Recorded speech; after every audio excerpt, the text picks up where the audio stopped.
Book 1 Chapter 10. Methods to prevent karmic obstacles from forming. All our thoughts and behaviors in this life may bring about karmic obstacles. Greed, hatred and ignorance, and attachment to self and others are all sources of karmic obstacles. But how can we prevent them from forming? First, we need to rely on moral discipline.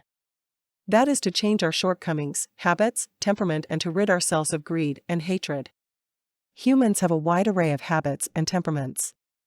Some people justify their behavior, saying, "I am a straightforward person, I always speak my mind." Is that acceptable? Even pretending you know something when you do not is deemed committing verbal karma, let alone showing disrespect to Buddhas and Bodhisattvas.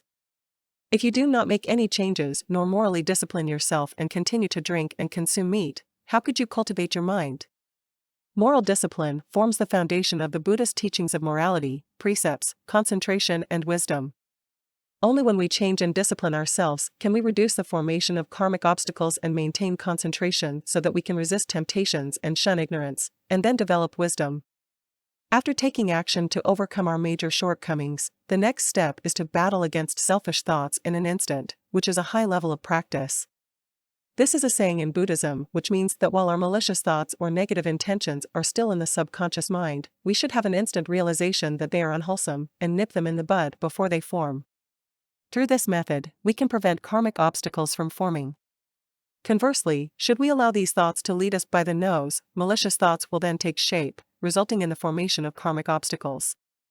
Apparently, this step is far more challenging than refraining from consuming of alcohol and meat. Following this, we would need to face an even greater demon within us.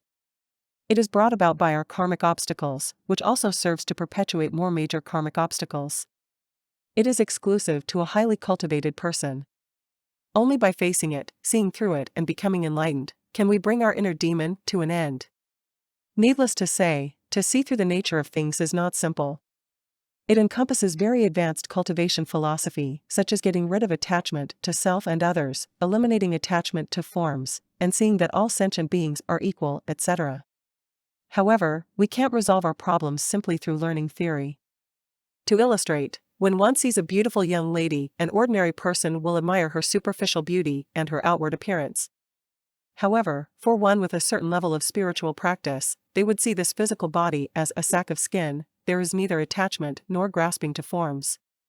This is what wisdom is all about. Wealth should also be perceived the same way, as a sack of skin, because there must be a reason for its gain and loss. Just like a professional mountaineer making their way up to the top of a snowy mountain. They understand that stamina is very precious. To avoid any possible waste, every step they take has to be carefully considered. Even the weight they carry would have to be accurately calculated, not too much and not too little.